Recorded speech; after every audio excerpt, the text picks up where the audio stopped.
സമയത്തെ ദൈവവചന ധ്യാനത്തിന് ആധാരമായിരിക്കേണ്ടതിന് വിശുദ്ധ തിരുവെഴുത്തുകൾ തുറക്കാം. യെശയ്യാ പ്രവാചക പുസ്തകം അതിൻ്റെ 10-ാം അധ്യായം 27-ാമത്തെ വാക്യം പൊതുവിൽ വായിച്ച് സഹായിച്ചാൽ.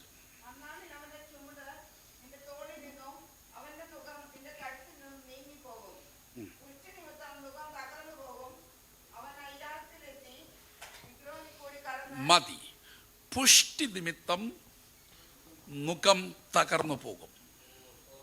വായിച്ചു കേൾക്കപ്പെട്ട വാക്യം BC 8-ാം നൂറ്റാണ്ടിലെ അനശ്വരത്വമുള്ള പ്രവാചക ചതുഷ്ടയങ്ങളായ യെശയ്യാവ് മുതലുള്ള പ്രവാചക പ്രമുഖന്മാരിൽ 11 പ്രവാചക പ്രമുഖന്മാർ, അത് ഞാൻ പറയുമ്പോൾ ഇങ്ങനെയാ പറയാറ്: യെശയ്യാവ്, ഇരമ്യാവ്, ഹോശയ്യ, യോവേൽ, ആമോസ്, ഓബദ്യ, യോന, മിക, നഹൂം, ഹബക്കുക്ക്, ശബന്യാവ് തുടങ്ങിയ 11ഓളം പ്രവാചക പ്രമുഖന്മാർ. അതിൽ കരുത്തനായ ഉസിയാവിൻ്റെ ഗ്രഹവുമായി കുടുംബ ബന്ധമുള്ള ഭാര്യയും ഒരു പ്രവാചകിയാണ്, അനുഗ്രഹിക്കപ്പെട്ട 2 മക്കളുള്ള ആമോസ് എന്നാണ് മലയാളം ബൈബിളിൽ, ഹീബ്രു ബൈബിളിൽ ആമോസിൻ്റെ മകനായ യെശയ്യാവ് എന്ന് കാണുന്ന പ്രവാചകനായ ആമോസിൻ്റെ മോനല്ല യെശയ്യാവ്, അതിനാണ് അങ്ങനെ പറഞ്ഞത്. അതുകൊണ്ട് ഉസിയാവ്, യോഥാം, ആഖാസ്, ഇഗസ്കിയാവ് എന്നീ യഹൂദ രാജാക്കന്മാർ 2 ഗോത്രമടങ്ങിയ യഹൂദ രാഷ്ട്രം വാഴുമ്പോൾ ആ സമയം ഇസ്രയേൽ രാജാക്കന്മാർ ഭരണകൂടങ്ങൾ ഭരണം നടത്തുമ്പോൾ പ്രവചിച്ച പ്രവാചക പ്രമുഖനാണ് യെശയ്യാവ്. ഓൾഡ് ടെസ്റ്റ്മെന്റിൽ യേശുക്രിസ്തുവിനെ കുറിച്ച് ഇതര പ്രവാചകന്മാർ പ്രവചിച്ചതിനേക്കാൾ കൂടുതൽ മഷികൈക പ്രവചനങ്ങൾ നടത്തിയ പ്രവാചകനാണ് യെശയ്യാവ്. പ്രവചന ഭാഷയിൽ, വ്യാഖ്യാതാക്കളുടെ ഭാഷയിൽ, പ്രവചന കുന്നുവിട്ട് കൊടുമുടിയുടെ ഉച്ചിയിലേക്ക് കരേറിച്ചെന്ന പ്രവാചക പ്രമുഖൻ, പ്രവചനത്തിൽ ഉണ്ടാകേണ്ട ഗതകാല, വർത്തമാന, ഭാവി കാലങ്ങൾ ദർശിച്ചുകൊണ്ട് പ്രവചിച്ച കരുത്തനായ പ്രവാചകന്റെ വാക്കുകൾ കേൾക്കാൻ രസമുണ്ട്. സ്തോത്രം. പ്രവാചകനായ യെശയ്യാവിനെ കുറിച്ച് ഇങ്ങനെയൊക്കെ പഠിക്കണമെങ്കിൽ സമയമെടുത്ത് പഠിക്കണം. ഇനി ഒത്തിരി കാര്യങ്ങളുണ്ട് യെശയ്യാവിനെ കുറിച്ചും യെശയ്യാ ഗ്രന്ഥത്തെക്കുറിച്ചും. യെശയ്യാ പ്രവചനം 1-ാം അധ്യായം മുതൽ വായിച്ചാൽ യെശയ്യാ പ്രവചനത്തിൻ്റെ അടുക്ക് മനസ്സിലാകില്ല. അത് തുടങ്ങുന്നത് ഇടയ്ക്ക് നിന്നാണ്. അതിൻ്റെ ക്രമത്തിൽ അതിന് ചില മുറിച്ച് പഠിക്കത്തക്ക രീതിയിലുള്ള ചില ഭാഗങ്ങളുണ്ട്. അതൊക്കെ നമുക്ക് പുറകാലെ ചിന്തിക്കാം. അപ്പോൾ അത്ര കരുത്തനായ പ്രവാചകനാണ് ഈ ഒരു വിഷയം പ്രവചിച്ചത്. ഏത്? പുഷ്ടി നിമിത്തം എന്ത് ചെയ്യും? മുഖം തകരും. ഓൾഡ് കിങ് ജെയിംസ് വേർഷൻ ആരെങ്കിലും ഇവിടെ ഉപയോഗിക്കുന്നുണ്ടോ? ഉണ്ടെങ്കിൽ ഒന്ന് നോക്കിക്കോ. ഞാൻ ഓൾഡ് കിങ് ജെയിംസ് വേർഷനിലെ ആ വാക്കുകൾ നിങ്ങളുടെ ശ്രദ്ധയിൽ കൊണ്ടുവരുന്നു. The yoke shall be destroyed because of the anointing എന്നുള്ള പ്രയോഗമാണ് അവിടെ കൊടുത്തിരിക്കുന്നത്. പുഷ്ടി എന്ന സ്ഥാനത്ത് എന്താണ്? അനോയിന്റിങ്. എന്ത്? അഭിഷേകം. അങ്ങനെയെങ്കിൽ അഭിഷേകം നിമിത്തം മുഖം തകരും. തമിഴിൽ നിന്ന് പരിഭാഷപ്പെടുത്തിയ നമ്മുടെ ഭൂരിപക്ഷം ആളുകളുടെ കയ്യിലിരിക്കുന്ന ബൈബിളിനകത്ത് കൊടുത്തിട്ടുള്ളത് പുഷ്ടി എന്നാണ്. സ്തോത്രം. അപ്പോൾ നമ്മുടെ വിഷയം എന്താണെന്നറിയാവോ? എല്ലാവർക്കും സന്തോഷമുണ്ടോ? ഈ അഭിഷേകം എന്നൊക്കെ പറയുമ്പോൾ മറ്റേ ഒരു ഡിലേ ഒക്കെ ഇട്ട് നമ്മുടെ വാക്കുകൊണ്ട് അല്ലേ, ഒരു വിറയലൊക്കെ ഇട്ട് നമ്മുടെ ഒരു ഒരു ശൈലിയുണ്ട്. ആ ശൈലിയിൽ കുറച്ചും കൂടെ അഭിഷേകം എന്നൊക്കെ പറഞ്ഞാലേ ചിലപ്പോൾ എന്ത് ചെയ്യത്തുള്ളൂ, നമുക്കൊരു ഒരു പിള്ളേരുടെ ഇന്നത്തെ ഭാഷ പറഞ്ഞ് ഗുമ്മ് വരത്തുള്ളൂ. എന്നാൽ ഇന്ന് നമ്മൾ ഗുമ്മിനല്ല ഈ വാക്യം വായിച്ചത്. ഇന്ന് ഈ വാക്യം വായിച്ചതിനകത്ത് ഇത് എന്താന്ന് ഇന്ന് നമ്മൾ ധ്യാനിക്കുക, അകത്ത് കയറുകയും വേണം. സ്തോത്രം. അഭിഷേകം നിമിത്തം മുഖം തകരും, എന്താണ് അഭിഷേകം? എന്തിനാണ് അഭിഷേകം? അഭിഷേകം ഇവിടെ കൊടുത്തിരിക്കുന്ന നുകം, അത് എങ്ങനെയാണ് വന്നത്? ഏതൊക്കെ വിധത്തിലുള്ള മുഖങ്ങളുണ്ട്? അഭിഷേകം നിമിത്തം എന്ത് സംഭവിക്കും? നമ്മുടെ ടൈറ്റിൽ ഇതാണ്, അഭിഷേകം നിമിത്തം. പുഷ്ടി നിമിത്തം എന്നുള്ള സ്ഥാനത്ത് കിങ് ജെയിംസ് വേർഷനിൽ നിന്ന് നമ്മൾ അതിൻ്റെ യഥാർത്ഥ അർത്ഥമെടുത്തിരിക്കുന്നു. എന്ത്? അഭിഷേകം നിമിത്തം. ഒന്ന് ചേർന്ന് പറയാമോ? അഭിഷേകം നിമിത്തം. എന്നേക്കാൾ അറിവുള്ളവരാണ് ഇവിടെയുള്ള ദൈവമക്കൾ. ഞാനൊരു വിദ്യാർത്ഥിയാണ്, ഞാൻ പഠിച്ചുകൊണ്ടേയിരിക്കുകയാണ്. അറിവ് നമുക്ക് നന്നായിട്ട്, നമ്മൾ നല്ല വായനയും പഠനവും ഒക്കെ ഉള്ള ആളുകളാണ്. അതുകൊണ്ട് ചില കാര്യങ്ങളൊക്കെ ഒന്ന് ഓർമ്മപ്പെടുത്തി പോകുന്നു എന്ന് മാത്രം. അപ്പോൾ നമ്മുടെ വിഷയം എന്താണ്? അഭിഷേകം നിമിത്തം. അപ്പോൾ അങ്ങനെയെങ്കിൽ അഭിഷേകം ഉണ്ടാക്കുന്ന നിമിത്തം എന്താണ്? അതിലേക്കും വരും. അപ്പോൾ ഇത് ചെറിയ കേസല്ലെന്നുള്ള കാര്യം മനസ്സിലായി. അത്രയും മതി. സ്തോത്രം. ഇതിനകത്ത് കാമ്പുണ്ട്, കഴമ്പുണ്ട്, കാതലുണ്ട്, സത്തയുണ്ട്, മിഥ്യയില്ല. സ്തോത്രം. അപ്പോൾ ശ്രദ്ധിപ്പീൻ. അഭിഷേകം നിമിത്തം ആദ്യം എടുക്കാം. അഭിഷേകം ഓൾഡ് ടെസ്റ്റ്മെന്റിലും ന്യൂ ടെസ്റ്റ്മെന്റിനകത്തും അഭിഷേകമുണ്ട്. ഒരു കല്ലെ അഭിഷേകം ചെയ്താൽ ഇത് തുടങ്ങുന്ന പ്രയോഗം. എന്നാൽ അഭിഷേക തൈലത്തെക്കുറിച്ച് പരാമർശിച്ചിരിക്കുന്നത് പുറപ്പാട് പുസ്തകം 30-ാം അധ്യായം 22 മുതൽ 26 വരെയുള്ള വാക്യങ്ങൾ. അനന്തരം ദൈവം മോശയോട് കൽപ്പിക്കുന്ന കാര്യങ്ങൾ: 500 ശേക്കൽ അയഞ്ഞ മൂര്, പാതി 250 ശേക്കൽ സുഗന്ധ ലവംഗം, 500 ശേക്കൽ വയനത്തൊലി, 1 ഹീൻ ഒലിവെണ്ണ, തൈലക്കാരൻ്റെ വിദ്യപ്രകാരം വിശുദ്ധ അഭിഷേക തൈലം. എടുത്തെങ്കിൽ ഒന്ന് ചെറിയതെന്ന് വായിച്ചു. ഉച്ച ഭാഷണി ഉണ്ടെങ്കിൽ നമുക്ക് എല്ലാവർക്കും പ്രയോജനമാകും. വായിച്ചു. മേത്രമായ സുഗന്ധവർഗമായി വിശുദ്ധ മന്ദിരത്തിലെ തൂക്കപ്രകാരം 500 ശേക്കൽ അഴഞ്ഞ മൂരും. 500 ശേക്കൽ അയഞ്ഞ മൂര്. അതിൽ പാതി 250 ശേക്കൽ സുഗന്ധ. 500 ശേക്കൽ. ഇന്നാളൊരാൾ വായിച്ചു അയഞ്ഞ മോരാന്ന്. അയഞ്ഞ മോരല്ല, അയഞ്ഞ മൂര്. സംഭാരമല്ല, അയഞ്ഞ മൂര്. അതുമായിട്ട് ബന്ധമുണ്ട് അതിന്. വായിച്ചു. അതിൽ പാതി 250 ശേക്കൽ സുഗന്ധ ലവംഗവും 500 ശേക്കൽ വഴനത്തൊലിയും 1 ഹീൻ ഒലിവെണ്ണയും എടുത്ത് തൈലക്കാരന്റെ വിദ്യപ്രകാരം ചേർത്തുണ്ടാക്കിയ. മതി. ഈ 500 ശേക്കൽ അയഞ്ഞ മൂര്, പാതി 250 ശേക്കൽ സുഗന്ധ ലവംഗം, 500 ശേക്കൽ വഴനത്തൊലി, 1 ഹീൻ ഒലിവെണ്ണ. ഈ ഇത്രയും കൂട്ട് ഇതെന്തിനൊക്കെ ഉപയോഗിക്കുമെന്നുള്ളത് നിങ്ങൾക്ക് പഠിക്കാൻ താല്പര്യമുണ്ടെങ്കിൽ, ഞാനിപ്പോൾ അത് പറഞ്ഞു പോയാൽ വിഷയത്തിൽ നിൽക്കാൻ പറ്റില്ല. ഒരു പുസ്തകം ഞാൻ ശുപാർശ ചെയ്യുന്നു. KV സൈമൺ സാറിൻ്റെ രാജ്യം നിക്കൊണ്ടു എന്ന പുസ്തകം. അതിനകത്ത് അല്ലാതെ ഈ ചുമ്മാതെ ഒരു പുസ്തകം അടിച്ചിട്ട് അതിന് ഞാനും എൻ്റെ വെമ്പളയും എന്ന് കാണുന്ന പുസ്തകമല്ല. വല്ലതും പുസ്തകത്തിനകത്ത് വല്ലതും വേണം. വായിക്കുമ്പം മേടിക്കുമ്പം, ഞാൻ പുസ്തകം മേടിക്കാൻ വേണ്ടി പാലക്കാട് നിന്ന് വണ്ടി കയറി കുമ്പനാട് വന്നിട്ടുണ്ട്,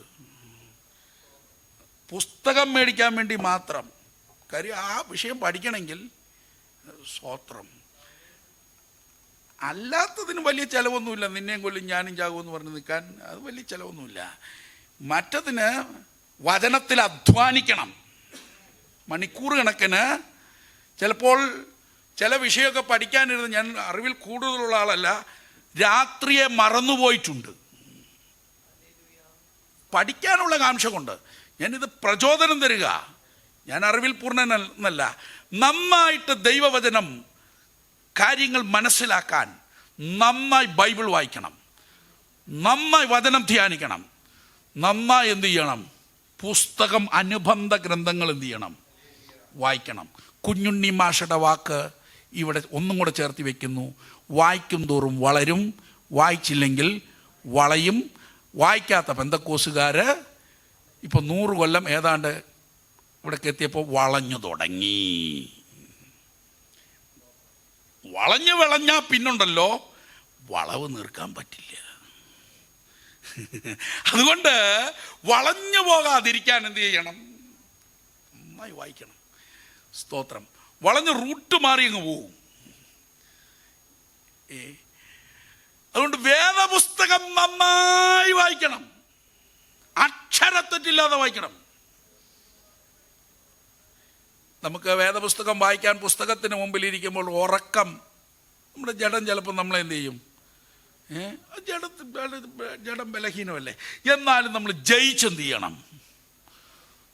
വായിക്കണം. ഞാൻ വേദപുസ്തകം വായിക്കാൻ തുടങ്ങിയ സമയത്ത് മലബാറിൽ എൻ്റെ വീട്ടിൽ കറണ്ടില്ല പ്രിയരെ, മണ്ണെണ്ണ വിളക്കാവുള്ളത്. അന്ന് പിന്നീട് അവിടെയൊക്കെ കറണ്ട് വന്നത്. അപ്പോൾ വേദപുസ്തകം നന്നായി വായിക്കണം. എത്ര സാഹചര്യം കർത്താവ് തന്നിട്ടുണ്ട് അല്ലേ? സ്തോത്രം ചെയ്യാം. അപ്പോൾ ഈ പുസ്തകത്തിനകത്ത്, ഏത് പുസ്തകം? രാജനികുണ്ടുവിനകത്ത് 500 ശെക്കൽ അയഞ്ഞ മൂര്, പാതി 250 ശേക്കൽ സുഗന്ധലവംഗം, 500 ശെക്കൽ വായനത്തൊലി, ഇതൊക്കെ എന്തിനു ഉപകരിക്കുമെന്നും എങ്ങനെ ഉപകരിക്കുമെന്നും ഒക്കെ വായിച്ചാൽ അവിടെ കുറച്ചൊക്കെ കൊടുത്തിട്ടുണ്ട്.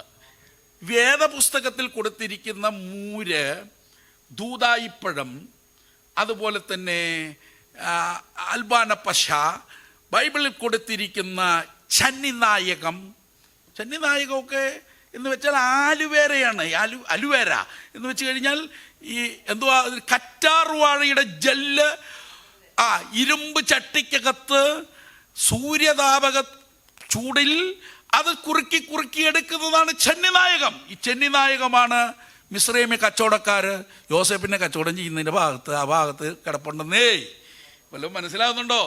അപ്പോൾ ഇതൊക്കെ പുസ്തകത്തിലുണ്ട്. അത് ചെന്നിനായകം തന്നെ കാലെ കെട്ടി വെച്ച് കഴിഞ്ഞാൽ ഉണ്ടാക്കുന്ന സൗഖ്യം. ഏതാണ്ട് 47 വിധ രോഗങ്ങൾക്ക് ചെന്നിനായകം ഫലപ്രദമായ ഔഷധമാണ്. അപ്പോൾ ഇങ്ങനെയൊക്കെ പഠിച്ചു കഴിഞ്ഞാലുണ്ടല്ലോ, വേദപുസ്തകത്തിൽ കൊടുത്തിരിക്കുന്ന ഫലങ്ങൾ, വേദപുസ്തകത്തിൽ കൊടുത്തിരിക്കുന്ന തൊലികൾ, വേദപുസ്തകത്തിൽ കൊടുത്തിരിക്കുന്ന വൃക്ഷങ്ങൾ, വേദപുസ്തകത്തിൽ കൊടുത്തിരിക്കുന്ന ഇലകൾ, ഇവയെല്ലാം കൂടെ ചേർത്ത് അടിച്ചാൽ നല്ല പച്ചമരുന്ന്, നല്ല നല്ല നല്ല എന്താ പറയുന്നത്, നല്ല ട്രീറ്റ്മെൻറ്റിനുള്ള എല്ലാ ഐറ്റവും അതിനകത്തുണ്ട്. പിന്നെ വേദപുസ്തകത്തിൽ പറഞ്ഞിരിക്കുന്ന വ്യായാമ മുറകളുണ്ട്. നമ്മൾ കൈയടിക്കുന്ന ഒരു വ്യായാമമാണ്. 5 കൂട്ടം കാര്യങ്ങൾ നടക്കും. കർത്താവ് നമ്മുടെ യോഗത്തിൽ വന്നില്ലേലും ഉണ്ട്, ഇന്നുണ്ട്. ഇവിടെ എങ്ങുമല്ല ശ്രദ്ധിക്കുന്നത്. അമ്മാമ്മ ഇങ്ങനെ അടിച്ചുകൊണ്ട് മാത്രം ഇരിക്കുക, ഒന്നും ഗ്രഹിച്ചിട്ടില്ല. 5 വിധ ഗുണം കിട്ടും. മാനസിക സമ്മർദ്ദം മാറും, ബ്ലഡ് പ്രഷർ ഒക്കെ എന്ത് ചെയ്യും? 5 വിധ ഗുണമുണ്ട്. 14 വിധ ഗുണങ്ങൾ നമ്മുടെ ആക്ടിവിറ്റി കൊണ്ട്, പെന്തക്കോസ് ആക്ടിവിറ്റി കൊണ്ട് കിട്ടുമെന്ന് ഞാൻ നോട്ട് ചെയ്ത് വെച്ചിട്ടുണ്ട്. യോഗം കഴിഞ്ഞപ്പോൾ സമയമുള്ളപ്പോൾ എൻ്റെ കൂടെ നിന്നാൽ മതി. സകല സ്റ്റോക്കും ഞാൻ എന്ത് ചെയ്യാം? എൻ്റെ കയ്യിൽ നിന്ന് കിട്ടിയതല്ല, ഏത് പുസ്തകത്തിനകത്ത് ആരതിനെക്കുറിച്ച് കണ്ടുപിടിച്ചു എന്നുള്ള റെഫറൻസ് സഹിതം തരാം. അപ്പോൾ പറഞ്ഞതിൻ്റെ അർത്ഥം, ഇനി 15ാമത്തത് നിങ്ങൾ വായിച്ച് കണ്ടുപിടിച്ചാൽ എനിക്ക് തരണം, എനിക്കാവശ്യമുണ്ട്. അപ്പോൾ പറഞ്ഞതിൻ്റെ അർത്ഥം വിസ്തൃതിയുള്ള വിഷയമാണ്. അപ്പോൾ നമ്മുടെ പ്രമേയം എന്താണ്? അഭിഷേകം. അപ്പോൾ മാനുഷിക ഭുജങ്ങൾക്ക് അപ്രാപ്തകരമായ സംഗതികളെ സാധ്യമാക്കി തീർക്കേണ്ടതിന് അക്ഷയനായ കർത്തൻ ഇക്ഷിതിയിലെ കുക്ഷികൾ നിക്ഷിപ്തമാക്കിയ ദർശ്യ പ്രദർശന, അർത്ഥാൽ പ്രദർശന ക്രിയയാണ് ഓൾഡ് ടെസ്റ്റ്മെന്റിലെ തൈലാഭിഷേകം. ഈ അഭിഷേകം, തൈലം, സമാഗമന കൂടാരത്തിലെ ഉപകരണങ്ങൾ. താഴോട്ടുള്ള വാക്യത്തിൽ അഹരോനെ, പിള്ളാരെ, അർത്ഥാൽ പുരോഹിതനെ, പ്രവാചകനെ, രാജാവിനെ ഈ തൈലം കൊണ്ട് എന്ത് ചെയ്യും? ഇതേ കൂട്ടം മറ്റൊരാളും ഉണ്ടാക്കരുത്. ഹല്ലേലൂയ, ഹല്ലേലൂയ, സ്തോത്രം. ഈ അഭിഷേക തൈലം പാത്രത്തിലും കൊമ്പിലും സൂക്ഷിച്ചതായി ഓൾഡ് ടെസ്റ്റ്മെന്റിൽ തെളിവുകൾ, എവിഡൻസുകൾ ഉണ്ട്. സ്തോത്രം, ആമേൻ. എന്നാൽ അത് തലയിലേക്ക് വീണ തടിയിലൂടെ ഒഴുകുന്ന സങ്കീർത്തന ഈരടി, അത് കീഴോട്ട് ഒഴുകുന്ന ഒഴുക്ക്, അതിൻ്റെ പൊരുളായ ഒഴുക്ക്. ആമേൻ. ഇന്ന് ഇവിടെ ഇരിക്കുന്ന രാജകീയ പുരോഹിത വംശത്തിൻ്റെ മേൽ ഉണ്ടെന്ന് ആമേനുള്ള അപബോധം ആഴമായി നൽകേണ്ടതിന് വേണ്ടിയാണ് ഇന്ന് തിരുവെടുത്ത് ഒന്ന് വായിച്ചു തുടങ്ങിയത്. സന്തോഷമുള്ള ദൈവമക്കളൊന്ന് സ്തോത്രം ചെയ്യാം. സ്തോത്രം. ഞാൻ പറഞ്ഞ വാചകം ഒന്നും കൊണ്ടൊന്ന് ആവർത്തിച്ചോട്ടെ. മാനുഷിക ഭുജങ്ങൾക്ക് അപ്രാപ്തകരമായ സംഗതികളെ സാധ്യമാക്കി തീർക്കാൻ ഓൾഡ് ടെസ്റ്റമെന്റിലെ അഭിഷക്തർ അവരുടെ മേലുള്ള അഭിഷേകത്താൽ സാധിച്ചിട്ടുണ്ട്. അല്ലേ? സന്തോഷമുണ്ടോ പ്രിയരെ? സ്തോത്രം. ദാവീദിന്റെ മേലുള്ള അഭിഷേകത്താൽ അവൻ ഗോലിയാത്തിനെ ജയിച്ചു. ഹല്ലേലൂയ. എത്ര അഭിഷക്തന്മാർ അവരുടെ മേലുള്ള അഭിഷേകത്താലാണ് എന്ത് ചെയ്തത്? ജയിച്ചത്. അതവിടെ നിൽക്കട്ടെ. ഇനി പുതിയ നിയമത്തിലേക്ക് നമ്മൾ വരികയാണ്. നമ്മുടെ വിഷയം അഭിഷേക നിമിത്തം എന്നുള്ളതാണ്. നമ്മൾ സാധാരണ പറയുന്ന ഒരു വാക്കുണ്ടല്ലോ, എന്താണ്? രക്ഷിക്കപ്പെട്ടു, സ്നാനപ്പെട്ടു, അഭിഷേകം പ്രാപിച്ചു. ഈ മൈൻഡ് സെറ്റിലുള്ള സാധനം അങ്ങനെ അവിടെ ഇരുന്നോട്ടെ.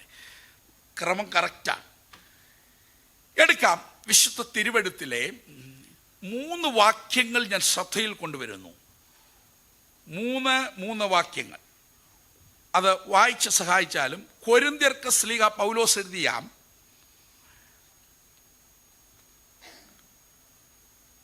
1 ലേഖനം 12 അധ്യായം 11 വാക്യവും ലൂക്കോസ് സുവിശേഷം 3:16 കൊരിന്ത്യർക്ക് എഴുതിയ 2 ലേഖനം അതിൻ്റെ 1 അധ്യായം 22 വാക്യവും. ആദ്യത്തെ വാക്യം പറയുന്നു, നമ്മുടെ ഭാഷയിൽ പറയാം 1 കൊരിന്തി, എൻ്റെ ഭാഷയിൽ പറഞ്ഞാൽ ശ്ലീഹ പൗലോസ് കൊരിന്തിലുള്ള ദൈവസഭയ്ക്ക് എഴുതിയ 1 ലേഖനം അതിൻ്റെ 12 അധ്യായം 11 വാക്യം. എന്നാൽ ഇതെല്ലാം പ്രവർത്തിക്കുന്നത് താൻ ഇച്ഛിക്കും പോലെ അവനവന് അതത് വരം പകുത്തു കൊടുക്കുന്ന ഒരേ ആത്മാവ് തന്നെ. ഈ വാക്യത്തിൽ നിന്നൊരു പോയിന്റ് എടുക്കുന്നു. വരം പകുത്തു കൊടുക്കുന്നത് പരിശുദ്ധാത്മാവ്. ലൂക്കോസ് സുവിശേഷം 3:16 വായിച്ചു.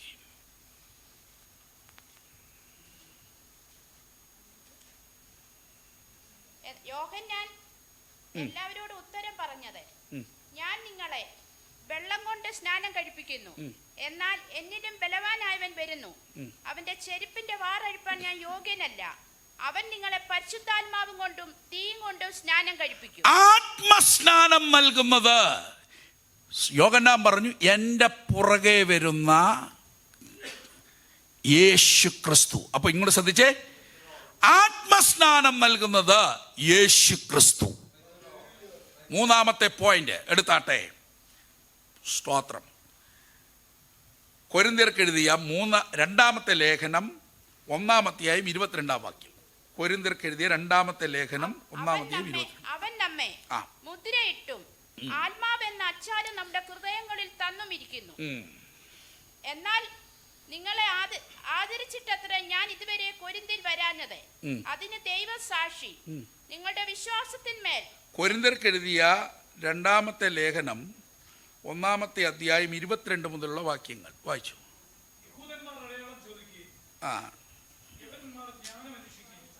അവൻ നമ്മെ മുദ്രയിട്ടും ആത്മാവ് എന്ന അച്ചാരം നമ്മുടെ ഹൃദയങ്ങളിൽ തന്നുമിരിക്കുന്നു. അടുത്തത് അതിന്റെ 21 വാക്യം വായിച്ചു. 21 മുതൽ.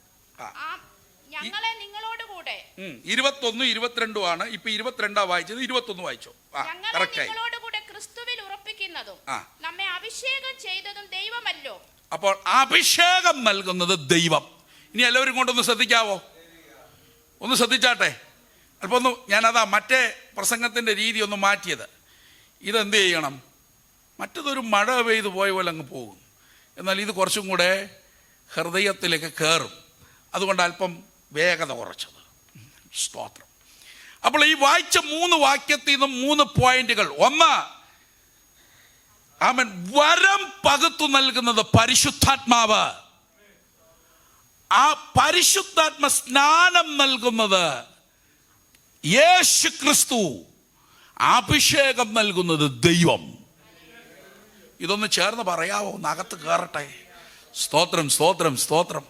ഒന്ന് ചേർന്ന് പറയുന്നത് ഒരു സന്തോഷമാണ്. ആ വചനം ഒന്ന് പഠിച്ച് നമുക്ക് പോകാം. അപ്പോൾ വരം പകുത്തു നൽകുന്നത് ആര്? പരിശുദ്ധാത്മാവ്. ആത്മസ്നാനം നൽകുന്നത് ആര്? അല്ല, യേശു ക്രിസ്തു. അഭിഷേകം നൽകുന്നത് ആര്? ദൈവം. സ്തോത്രം. ആത്മസ്നാനത്തിന്റെ ഏകവും പ്രത്യക്ഷവുമായ അടയാളമാണ് അന്യഭാഷ. 6 പുതിയ നിയമത്തിൽ ആ പ്രയോഗം കൊടുത്തിട്ടുണ്ട്. 7ാമതൊരു സൂചനാ പ്രയോഗവും കൂടെ മലയാളമല്ലാതുള്ള വേർഷനുകളിൽ പ്രത്യക്ഷമായിട്ടും കാണുന്നുണ്ട്. സ്തോത്രം. ഈ പദകോശം. ആമേൻ. അപ്പോൾ നമ്മൾ പറയുന്ന മറുഭാഷയ്ക്ക് ഉള്ള ബൈബിൾ കൊടുത്തിരിക്കുന്ന പേരെന്താണ്? ആത്മസ്നാനം. നല്ല ഭാഷ അതിനകത്ത് പറയുന്നത്. അഭിഷേകം എന്നുള്ള വാക്ക് പറയുന്നത് തെറ്റില്ല. അത് കൊണ്ടുപോയി സ്ഥാപിക്കണമെങ്കിൽ ഉണ്ടല്ലോ ഇങ്ങനെ എന്തുവാ പറയുന്നത്, ഇങ്ങനെ വട്ടം കറങ്ങി വരണം. അത്രയും കഷ്ടപ്പെടണോ? വളഞ്ഞു മൂക്ക് പിടിക്കണോ? നേരിട്ട് പറ ആമേൻ. ആത്മസ്നാനം ഞാൻ എന്ത് ചെയ്തു? പ്രാപിച്ചു. ആത്മസ്നാനം പ്രാപിച്ച ദൈവമക്കളെ ഓർത്ത് ഞാൻ ദൈവത്തെ സ്തുതിക്കുന്നു. അതിനായി കാത്തിരിക്കുന്നവരെ ഓർത്ത് ഞാൻ ദൈവത്തെ സ്തുതിക്കുന്നു. അതുകൊണ്ട് അഭിഷേകം ആത്മസ്നാനം എന്നുള്ള വാക്കിനകത്ത് മാത്രം ഒതുങ്ങി നിൽക്കുന്ന ഒന്നല്ല. സഭയുടെ തല ക്രിസ്തുവാണ് എന്ന് എഫെസ്യ ലേഖനത്തിൽ കാണുന്നു. ദ ബോഡി ഓഫ് ക്രൈസ്റ്റ്, അതാണ് ഏത്? സഭ. ക്രിസ്തുവിൻ്റെ ശരീരമാണ് സഭ. ഈ പരിശുദ്ധാത്മാവിനെ കുറിച്ച് തന്നെ പരാമർശിക്കുമ്പോൾ എഫെസ്യ ലേഖനത്തിൽ പറയുന്നത് ആദ്യം ക്രിസ്തുവിൽ, പിന്നെ ശരീരമാകുന്ന സഭയിലേക്ക്. വാക്യം സഹിതം നമുക്ക് അറിയുന്ന ഭാഗങ്ങളാണ്. ക്രിസ്തുവിൽ വ്യാപരിച്ചതിനെ കുറിച്ച് യെശയ്യാവ് പറഞ്ഞത് വൈദ്യനായ ലൂക്കോസ് എടുത്ത് ഉദ്ധരിച്ചു യേശു പറഞ്ഞതിൽ നിന്ന്. യേശുവും യെശയ്യാവും യെശയ്യാ പ്രവചനത്തിൻ്റെ ഉദ്ധരണി യേശു എടുത്തുദ്ധരിച്ചു. മലയാളം ബൈബിളിൽ 2 ഭാഗങ്ങൾക്കകത്ത് ചെറിയ ചെറിയ മാറ്റങ്ങൾ കാണും. അത് ഞാൻ പുറകാല വിശദീകരിക്കാമെന്ന് പറഞ്ഞു. അത് അങ്ങനെ തന്നെ വിശദീകരിക്കാം. ലൂക്കോസ് സുവിശേഷം അതിൻ്റെ എത്രാം വാക്യമാണ് വായിച്ചത്? 4:18. വായിച്ചു.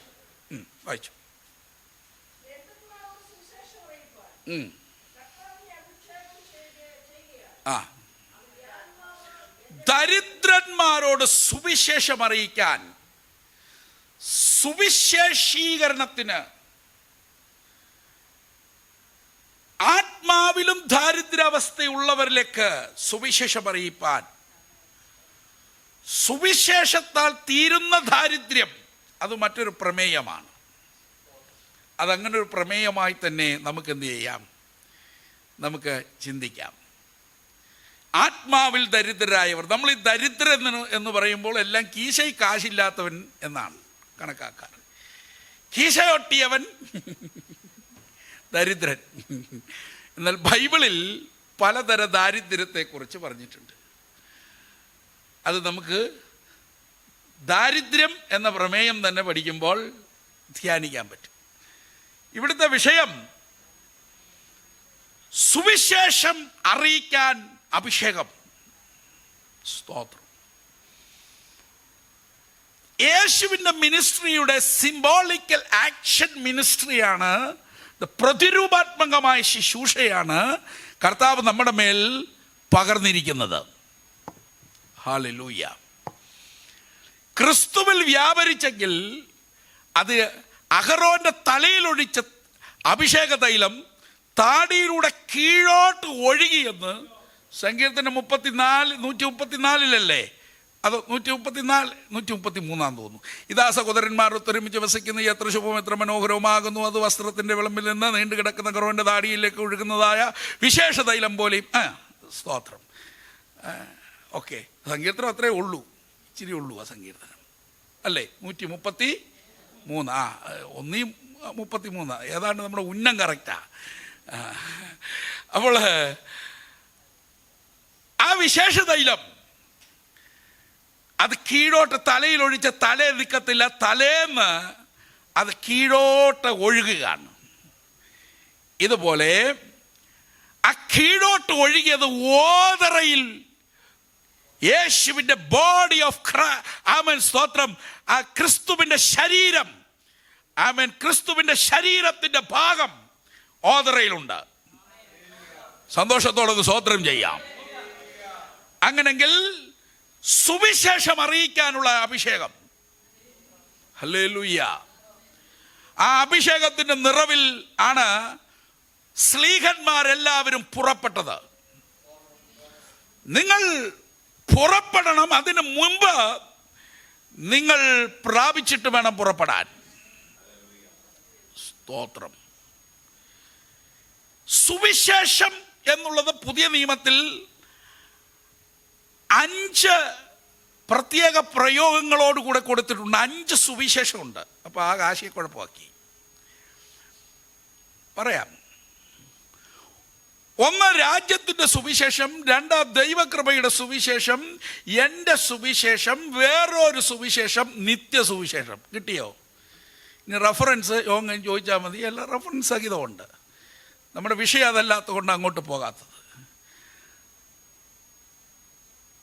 എന്നാൽ വേറൊരു സുവിശേഷം പറയാൻ അഭിഷേകമൊന്നും വേണ്ട, അതിനെ വിട്ടേര്.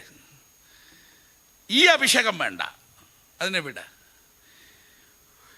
എൻ്റെ സുവിശേഷം എന്ന് പൗലോസ് പറഞ്ഞത് ദൈവകൃപയുടെ സുവിശേഷം തന്നെയാണ്. തനിക്ക് കിട്ടിയ വെളിപ്പാടും കൂടെ ചേർത്തിയിട്ട് താൻ പറയുന്ന സുവിശേഷം എന്ന് പറഞ്ഞു എന്ന് മാത്രമേ ഉള്ളൂ.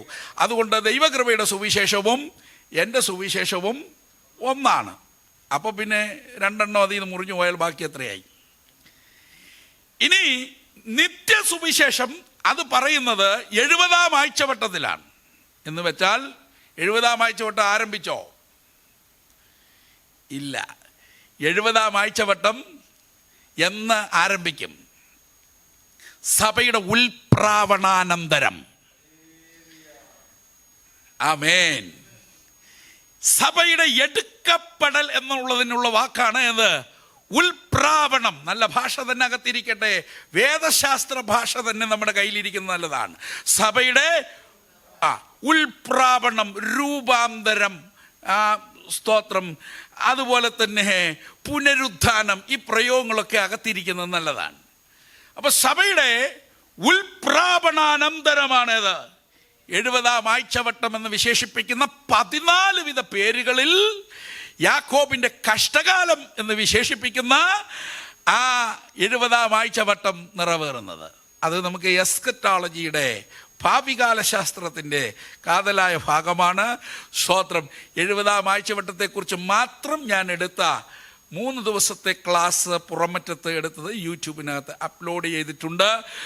ലോക അന്ത്യസംഭവങ്ങൾ, 3-ാം ലോക മഹായുദ്ധം, ആദിയായിരിക്കുന്ന കർത്താവായ യേശു ക്രിസ്തുവിൻ്റെ വരവ്, സമ്പൂർണ്ണ യുഗം എന്നീ വിഷയങ്ങളൊക്കെ കുറിച്ച് എടുത്തത് അതുപോലെ തന്നെ എടുത്തു വെച്ചിട്ടുണ്ട്.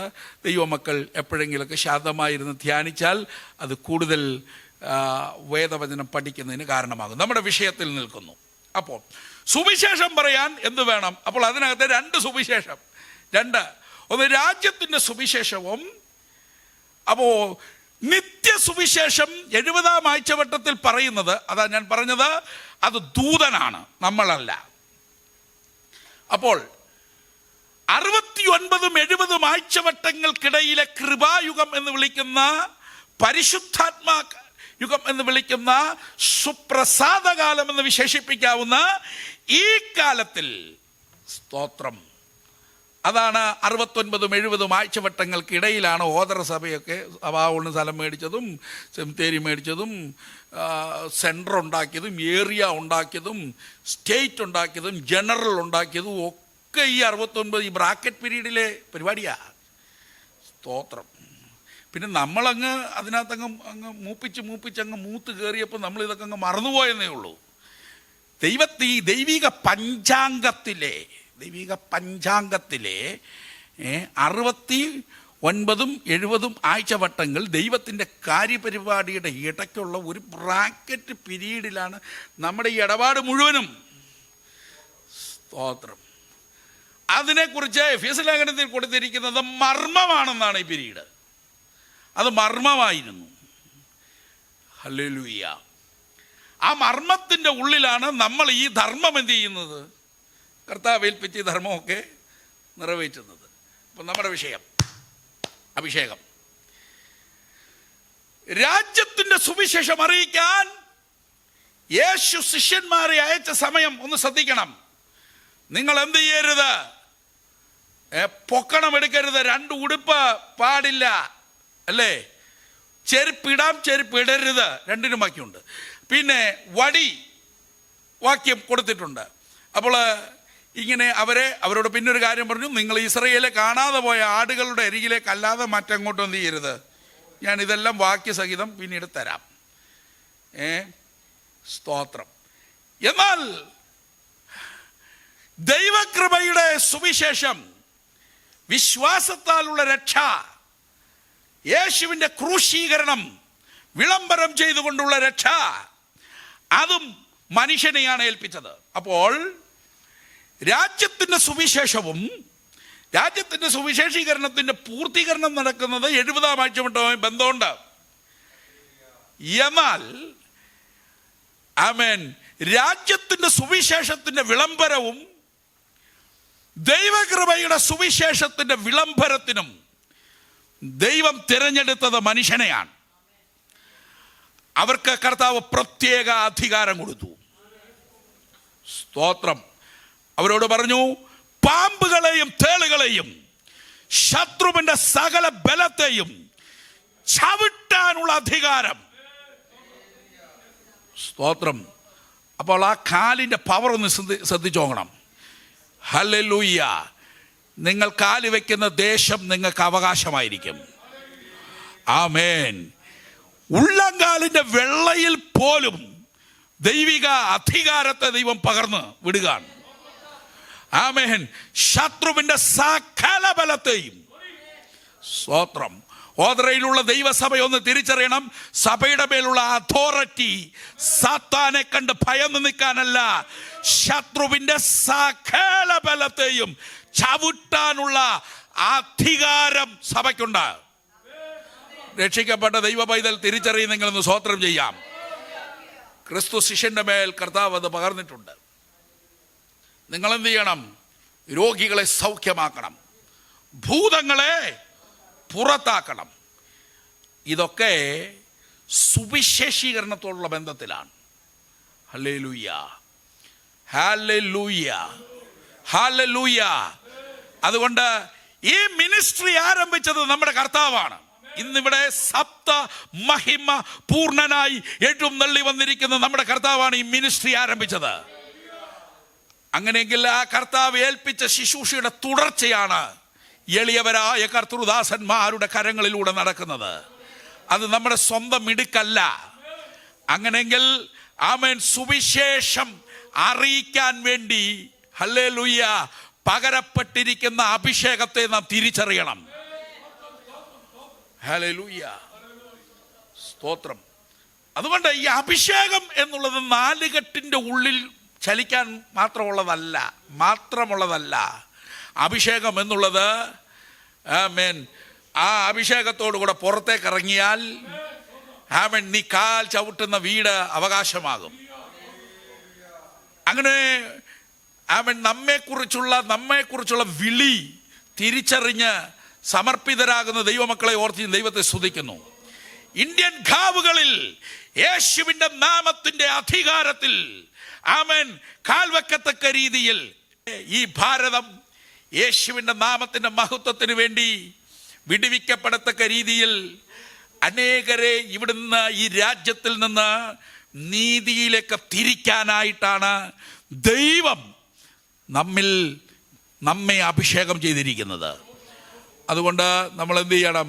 ആ അഭിഷേകത്തോടെ മുന്നേറണം. 2ാമത്തെ പോയിന്റിലേക്ക് വരികയാണ്. യെശയ്യാ പ്രവചനം 61-ാം അധ്യായം അതിൻ്റെ 1-ാമത്തെ വാക്യം 2-ാമത്തെ വാക്യം ഒന്ന് വായിച്ചു വിട്ടാൽ. വായിച്ചു.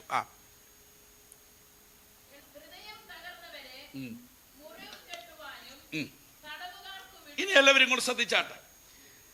ഹൃദയം തകർന്നവരുടെ മുറിവ് കെട്ടാനുള്ള അഭിഷേകം.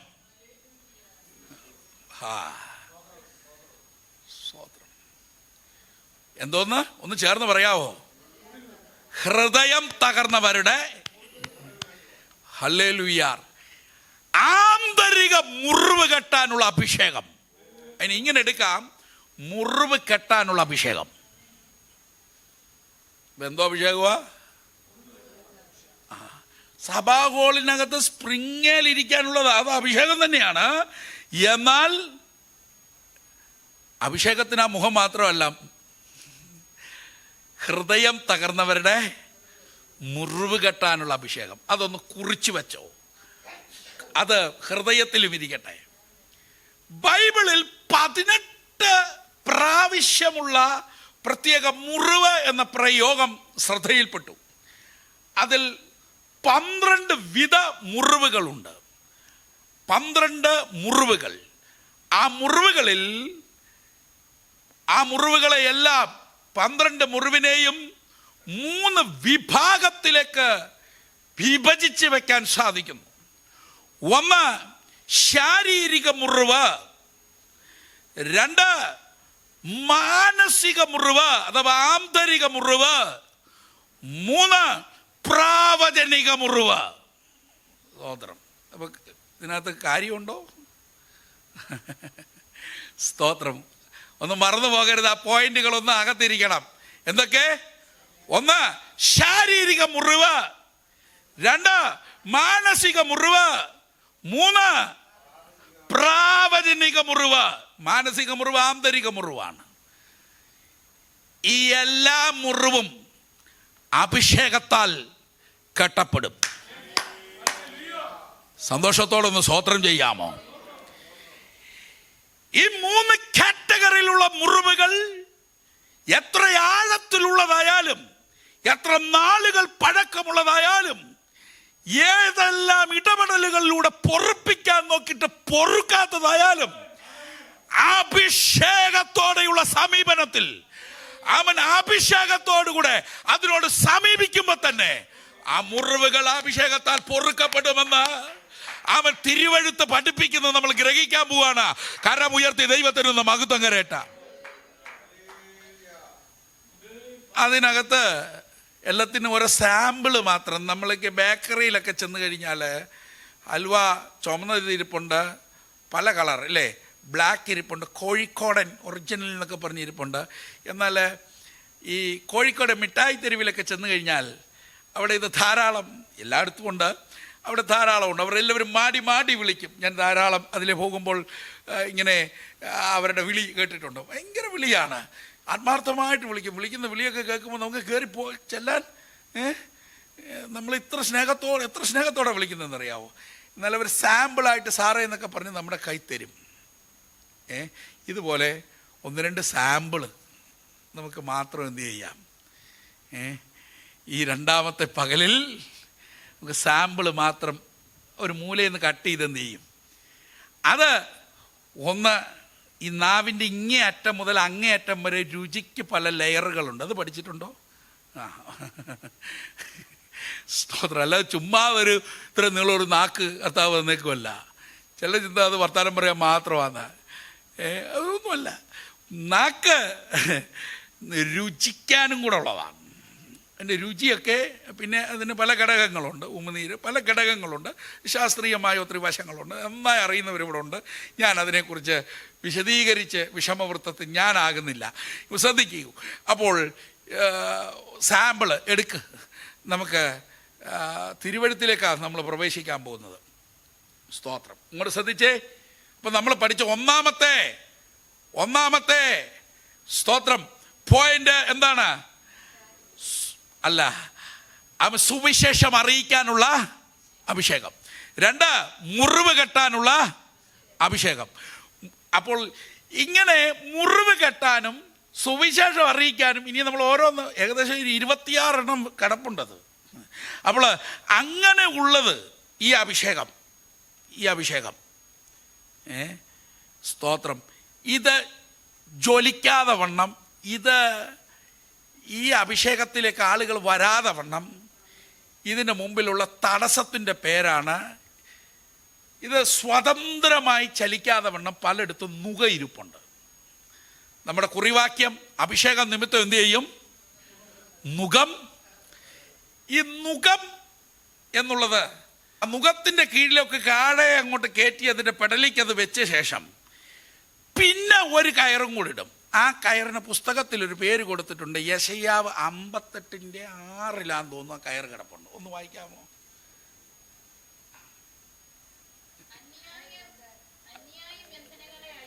ആ, എന്നാ കയറ? നുകത്തിന്റെ അമിക്കയറ് എന്ന് വെച്ചാൽ ചായമാരൊക്കെ കണ്ടിട്ടുണ്ടാകും, നമുക്കൊക്കെ അറിയാം. ആ നുകത്തിന്റെ ഇവിടെ ആ കമ്പിൽ ഈ കയറിട്ട് ലോക്ക് ചെയ്തിട്ട് കാളയുടെ കഴുത്തിന്റെ അടിയിൽ കൂടെ ഈ കയറെടുത്തിട്ട് ആ ഇപ്പുറത്ത് വെച്ച് ലോക്ക് ചെയ്ത് കഴിഞ്ഞാൽ പിന്നെ കാളയ്ക്ക് അതിന്റെ കീഴിൽ നിന്ന് എന്ത് ചെയ്യാൻ പറ്റില്ല. ഇതുപോലെ സ്വോത്രം മുന്നേറ്റത്തെ തടയുന്ന ലോക്ക് ചെയ്ത് വെച്ചിരിക്കുക. പലയിടത്തും പല സഭകളുടെയും വളർച്ച ലോക്ക് ചെയ്യപ്പെട്ടിരിക്കുകയാണ്. സ്തോത്രം, ഹല്ലേലൂയ. പല സംഘടനകളുടെയും വളർച്ച ലോക്ക് ചെയ്യപ്പെട്ടിരിക്കുകയാണ്. കർത്താവ് ജീവരക്തം മുടക്കി ഇതിനെ വിലയ്ക്ക് വാങ്ങി ഈ ഇന്ത്യ രാജ്യത്തിൽ കേരള മണ്ണിൽ സ്ഥാപിച്ചതിന്റെ പുറകിലുള്ള ഉദ്ദേശത്തിലേക്ക് പലർക്കും വരാൻ സാധിക്കുന്നില്ല. അമിക്കയറിന്റെ കീഴെയാണ്. എന്നാൽ ആ വാക്യത്തിനകത്ത് കൊടുത്തിരിക്കുന്ന ഒരു പ്രയോഗമുണ്ട്. അമിക്കയറുകളെ എന്ത് ചെയ്യണം? അഴിക്കുക. അഴിച്ച ശേഷം അഴിക്കുന്നതാണ് ഇഷ്ടമുള്ള. സന്തോഷത്തോടൊന്ന് സ്തോത്രം ചെയ്യാം. അങ്ങനെയെങ്കിൽ ശക്തമായ അഭിഷേകം വെളിപ്പെട്ടാൽ, ശക്തമായ അഭിഷേകം വെളിപ്പെട്ടാൽ, അതിശക്തമായ നിലയിൽ അഭിഷേകത്തിന്റെ ശക്തി വെളിപ്പെട്ടാൽ അവൻ ആമിക്കയറുകൾ അഴിയും, നുകം തകരും. അങ്ങനെ ചില നുകത്തിന്റെ കീഴിൽ നിന്ന് ഹല്ലേലൂയ ഈ വചനത്തിന്റെ ശക്തിയാൽ, അഭിഷേകത്തിന്റെ ശക്തിയാൽ വ്യക്തികളും സഭകളും സംഘടനകളും വെളിയിൽ വരേണ്ടത് ആവശ്യം. സന്തോഷത്തോടൊന്ന് സ്തോത്രം ചെയ്യാമോ? ആമേൻ. സ്തോത്രം. കർത്താവ് നമുക്ക് എന്തെല്ലാം സഹായം ചെയ്തു. ഓതര സഭയൊന്ന് ചിന്തിച്ച് എന്തെല്ലാം സഹായം കർത്താവ് ചെയ്തിട്ടുണ്ട്. നമുക്ക് എന്തെല്ലാം സാഹചര്യങ്ങൾ കർത്താവ് നമുക്ക് ഒരുക്കി തന്നു. ഇങ്ങനൊക്കെ കർത്താവ് നമ്മളേക്ക് സഹായം നൽകിയത് ഇങ്ങനെ ഇരുത്താനല്ല. കർത്താവിന് ഈ സഭയെക്കുറിച്ച് ലക്ഷ്യമുണ്ടാവും. എത്ര പേർക്ക് ഉറപ്പുണ്ട് ചർച്ചിനെ കുറിച്ച് കർത്താവിന് ലക്ഷ്യമുണ്ടെന്ന്? ചുമ്മാതൊരു സഭയെ, ഒരു മെനക്കേട് കേസിനെ കർത്താവ് സ്വന്തം രക്തത്താൽ വിലക്ക് വാങ്ങി ആക്കിയിട്ടില്ല. കർത്താവ് ആക്കി വെച്ചിരിക്കുന്ന സഭയെ കുറിച്ച് കർത്താവിനൊരു പർപ്പസ് ഉണ്ട്. അത് വിശ്വസിക്കുന്ന ദൈവമക്കൾ ദൈവത്തിന് മഹത്വം കരേറ്റാമോ? നമുക്ക് ലക്ഷ്യമില്ലാത്ത, ഒരു പദ്ധതിയുമില്ലാത്ത, ഒരു ലക്ഷ്യമില്ലാത്ത ഒരു ദിവസം ഉണ്ടെങ്കിൽ നമ്മൾ കൂടുതൽ അന്ന് എന്ത് ചെയ്യും? ഉറങ്ങും, ഇല്ലേ? എന്നിട്ട് 10 മണിയാവുമ്പോൾ ഇങ്ങനെ കൈയൊക്കെ വളർത്തി കോട്ടുവായൊക്കെ വിട്ട് എന്ത് ചെയ്യും? ഹാ എന്നൊക്കെ പറഞ്ഞ് സമയം പോകുന്നില്ല, എന്നാ ചെയ്യുമെന്നൊക്കെ പറഞ്ഞ് ഇങ്ങനെ 365 ദിവസവും തള്ളുന്നവൻ്റെ പേര് അവനെ ഏത് കാറ്റഗറിയിൽ ഉൾപ്പെടുത്താം? സ്തോത്രം, ഹല്ലേലൂയ. കർത്താവിന് ഈ കാലത്ത് മെനക്കേട് പാസ്റ്റേഴ്സ് ഇല്ല. ഒന്നും കൂടെ തെളിച്ച് പറയാം, കർത്താവ് ഒരു മെനക്കേട് കേസായിട്ടല്ല നമ്മളെ ഒന്നും തിരഞ്ഞെടുത്തേക്കുന്നത്. അതാ ഞാൻ പറഞ്ഞതിൻ്റെ അർത്ഥം. ഹല്ലേലൂയ. നമ്മെക്കുറിച്ച് കർത്താവിന് എന്ത് ചെയ്യണം? കൃത്യമായ ഒരു പദ്ധതിയുണ്ട്. നമ്മുടെ വിഷയത്തിലേക്ക് വരുന്നു, മുറിവ് കെട്ടുക. ആ വാക്യത്തിൻ്റെ പ്രധാന ഭാഗത്തേക്ക് 1-2 ചിന്തയിലേക്ക് വരുന്നു. എടുത്താട്ടെ, ഇയ്യോബിൻ്റെ പുസ്തകം ഒന്ന് എടുത്തേ. അതിലൊരു വാക്യം 34:6 മാത്രം ഒന്ന് വായിച്ചാട്ടെ. 34:6. ആ വാക്യം എല്ലാവരും ഒന്ന് ശ്രദ്ധിക്കണേ. ഇത് നമ്മൾ കുറച്ചു പേരെ ഉള്ളെങ്കിലും ശ്രദ്ധിക്കേണ്ട കാതലായ ഒരു ഭാഗത്തേക്ക് വരിക. ലംഘനം ഇല്ലാഞ്ഞിട്ടും. അടുത്ത വാക്ക് ഇയ്യോബ് പറഞ്ഞ ഒരു കാര്യമാണ്. ഏത്? ലംഘനം ഇല്ലാഞ്ഞിട്ടും എൻ്റെ മുറിവ് എന്ത് ചെയ്യുന്നില്ല? പൊറുക്കുന്നില്ല. അപ്പൊ ഈ മുറിവിനൊരു പേരിടാം, ലംഘനം ഇല്ലാഞ്ഞിട്ടും വന്ന മുറിവ്, അഥവാ പാപരഹിത മുറിവ്. അതിന് നല്ലൊരു തലക്കെട്ട് കൊടുക്കാം. എന്താ പാപരഹിത മുറിവ് എന്ന് പറഞ്ഞാൽ? ഈ മുറിവ് ഇയ്യോബിനെ ഏറ്റെന്ന ഇയ്യോബ് പറയുന്നേ.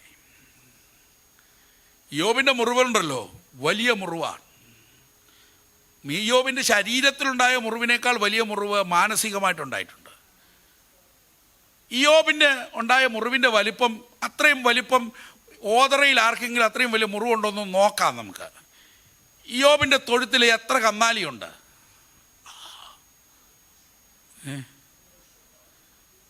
സ്തോത്രം. ഒന്നാം അധ്യായത്തിൽ എത്ര കന്നാലിയുണ്ട്? സഹോദരിമാരെങ്കിലും ഒന്ന് പറഞ്ഞാട്ടെ. ഒന്നാം അധ്യായത്തിൽ കന്നാലി എത്രയുണ്ട്? ഇനി അത് എണ്ണി ആകെ വിഷമവൃത്തത്തിലാകും. എല്ലാം കൂടെ ഏർക്കാളയും കൂടെ കൂട്ടിയാൽ, അവിടെ പലരും തെറ്റാറുണ്ട്, ഏർക്കാള എന്ന് പറയുന്ന 500 എണ്ണിയെ ചങ്ങ് നിർത്തും. ഞാൻ പറയാം, 11,500 മൃഗമുണ്ട്. ഇല്ലേ? തെറ്റുണ്ടേ പറഞ്ഞേക്കണം. ഇനി സ്തോത്രം, 11,500 മൃഗം സ്വതന്ത്രമായി നിൽക്കുന്നൊരു തൊഴുത്ത് ഒന്ന് കണ്ടേ. അത് രണ്ട് മൃഗത്തെ അപ്പുറത്തും ഇപ്പുറത്തും കെട്ടുന്നതല്ല, മൃഗത്തെ ഇങ്ങനെ നേരെ നിർത്തി തൊഴുത്ത് പണിയാണെങ്കിൽ ഒരു ചിന്തകൻ പറഞ്ഞേക്കുന്നത് 11.25 കിലോമീറ്റർ വേണമെന്നാ.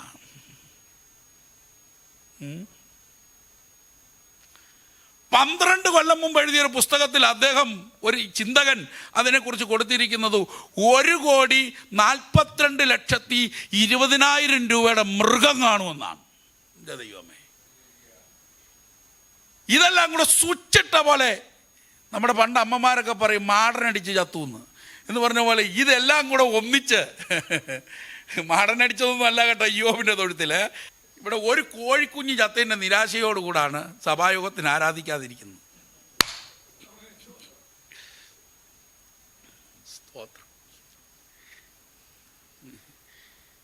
എന്നാലും വലിയ സങ്കടത്തോടു കൂടി ഒരാൾ എന്നോട് കൊച്ചിപ്പോൾ ഭക്ഷണമൊന്നും കഴിക്കുന്നില്ല പാസ്റ്ററെ, അവൾ സ്നേഹിച്ച് വളർത്തിക്കൊണ്ടിരുന്ന പൂച്ചക്കുഞ്ഞിനെ കാണാനില്ല, മടങ്ങി വരാൻ വേണ്ടി പ്രാർത്ഥിക്കണമെന്ന്. എന്നാ ചെയ്യാനാ?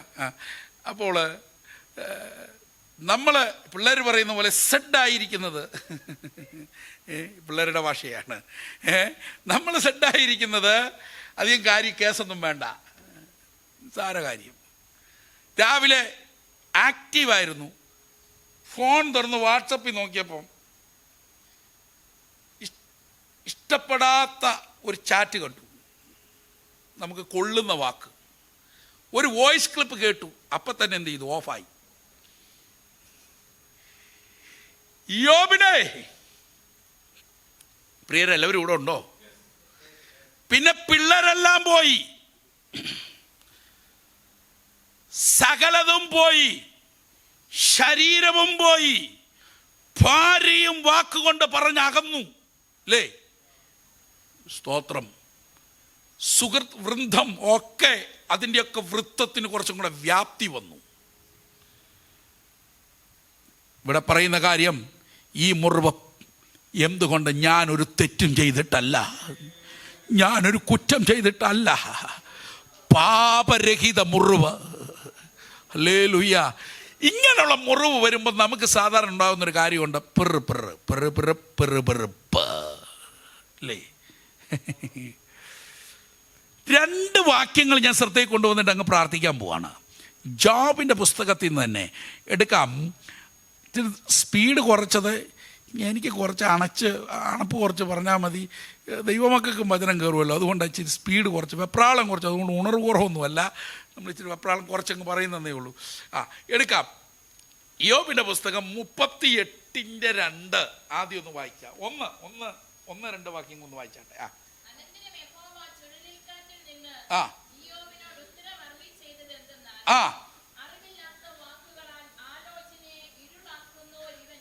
അറിവില്ലാത്ത വാക്കിനാൽ ആലോചനയെ, അറിവില്ലാത്ത വാക്കുകൊണ്ട്, ആ വാക്കൊന്ന് ശ്രദ്ധിച്ചോ, അറിവില്ലാത്ത വാക്കുകളാൽ. എന്ത് ഇരുളാക്കി? വായിച്ചേ. ആലോചനയെ ഇരുളാക്കുക. ഇരുളാക്കുക. വാക്കുകൾ വരുത്തിവെച്ച അന്ധകാരം. ഹല്ലേലൂയ. ഇവിടെ യോബിന്റെ കഷ്ടതയുടെ തീവ്രതയിൽ യോബ് ഉറച്ചു നിന്നു, ശരിയാണ്. എന്നാൽ വേറൊരു പ്രയോഗം കൂടെ ഉണ്ട്. 42:2 വായിച്ചേ.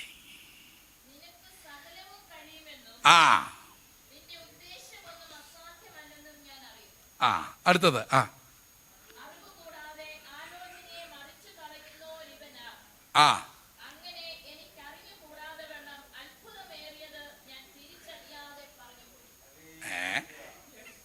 എൻ്റെ കയ്യിൽ നിന്നിട്ടാണോ? സ്തോത്രം. ചിലപ്പം പാപരഹിത മുറിവ്, ഇങ്ങോട്ട് ശ്രദ്ധിച്ചേ, പറയാത്ത കാര്യം പറഞ്ഞു എന്ന് പറയുമ്പോൾ ഉണ്ടാകുന്ന ഹൃദയവേദന, ചെയ്യാത്ത കാര്യം ചെയ്തുവെന്ന് പറയുമ്പോൾ ഉണ്ടാകുന്ന ഹൃദയവേദന, മനസ്സ വാച കർമ്മണ അറിയാത്ത കാര്യത്തിന്റെ തെറ്റ് തലയെ കൊണ്ടുവന്ന് കെട്ടിവെക്കുമ്പോൾ ഉണ്ടായിരുന്ന മാനസിക വേദന. വാമൻ ഒരു തെറ്റും ചെയ്തിട്ടില്ല, എന്നിട്ടും എനിക്കെന്നാ ഈ ഗതികേട് എന്നുള്ള ചോദ്യം നമ്മോട് തന്നെ അറിയാതെ ഒരു മനുഷ്യൻ എന്ന നിലയിൽ ചോദിക്കത്തക്ക രീതിയിൽ വരുന്ന ചില അവസ്ഥകൾ. Hallelujah, hallelujah. എന്നാൽ അതും യോബ് അങ്ങനെ തോന്നിക്കാണും. യോബ് പറഞ്ഞു, ആ മോളിലുള്ള വാക്ക് നകത്ത് നിന്ന് അത് വ്യക്തമാണ്. ഇനി ഇങ്ങോട്ട് ശ്രദ്ധിച്ച വായിച്ച വാക്യത്തിൽ ആമേൻ, ഒന്നും കൂടെ 42-ാം അധ്യായത്തിലെ വാക്യം ഒന്ന് വായിച്ചോ. വായിച്ചിട്ട് അങ്ങ് നിർത്താൻ പോകുന്നു. വായിച്ചോ. നിനക്ക് സകലതും കഴിയുമെന്നും. അപ്പോൾ പാപരഹിതമായൊരു ഒരു മുറിവ് ആമൻ ഇയ്യോബിന്റെ ജീവിതത്തിൽ വന്നപ്പോൾ ഈ പാപരഹിത മുറിവിനകത്ത് ദൈവത്തിനൊരു ഉദ്ദേശമുണ്ട്. ആമേൻ, ദൈവത്തിനൊരു ഉദ്ദേശമുണ്ട്. ദൈവത്തിനൊരു ഉദ്ദേശം ഇല്ലാതെ ഒരു മുറിവ് നിന്നിൽ വന്നിട്ടില്ല.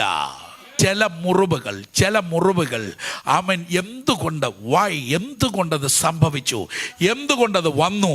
തീവ്രമായ വേദന നമ്മുടെ ഹൃത്തടത്തിന് ഉൾത്തടത്തിൽ അവൻ തളം കെട്ടിക്കിടക്കുമ്പോൾ, ചെയ്യാത്ത തെറ്റുകൾ നിമിത്തം, പറയാത്ത കാര്യം നിമിത്തം, അവൻ മനസ്സാവാച കർമ്മണ അറിയാത്ത കാര്യം നിമിത്തം, എന്നെ കേൾക്കുന്ന സഹോദരി, എന്നെ കേൾക്കുന്ന മാതാവേ, എന്നെ കേൾക്കുന്ന പിതാവേ, അവൻ ഒരു സ്വകാര്യ ദുഃഖമായി നിന്റെ ഹൃദയത്തിന്റെ ഉള്ളിൽ ഒരു മുറിവ് കിടക്കുന്നെങ്കിൽ ആ മുറിവില്ലേ, ആ മുറിവും എൻ്റെ ദൈവം കൈകാര്യം ചെയ്യും.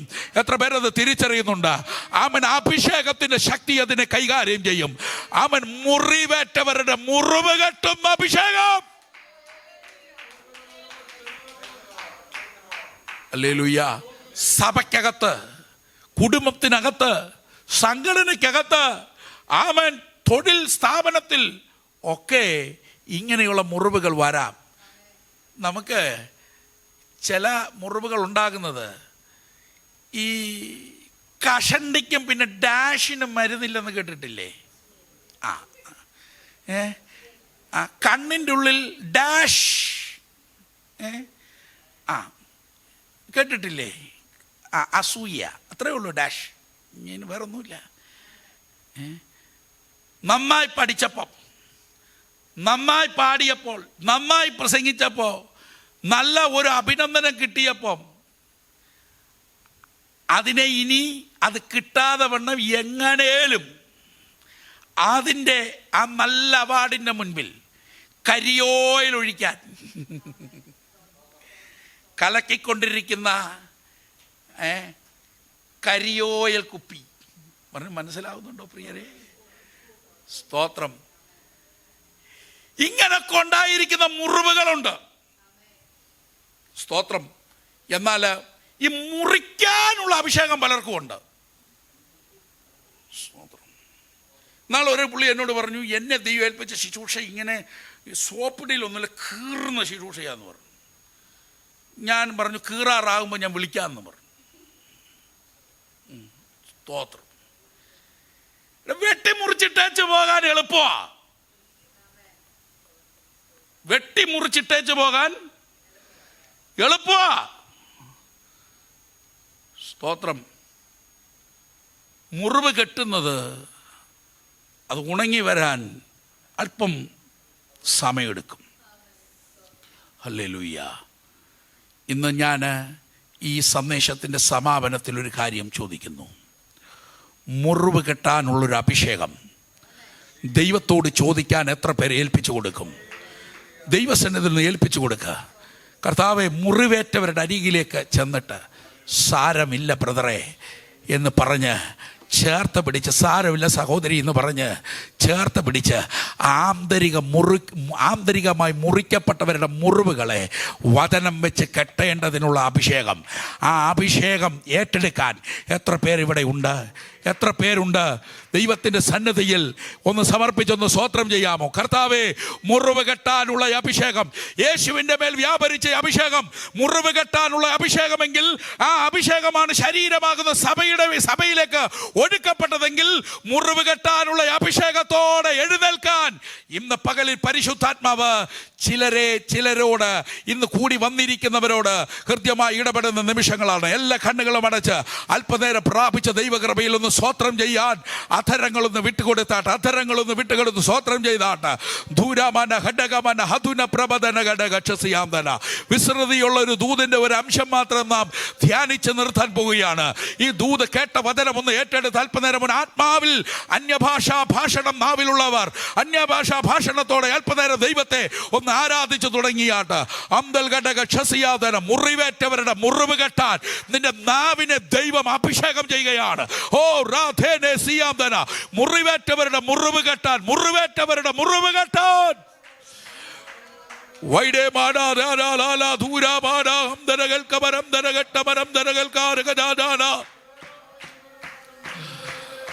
വാക്കുകൊണ്ട് മുറിവേറ്റവർ, പെരുമാറ്റം കൊണ്ട് മുറിവേറ്റവർ, പ്രവർത്തി കൊണ്ട് മുറിവേറ്റവർ, ശബദരധുനാദനസ്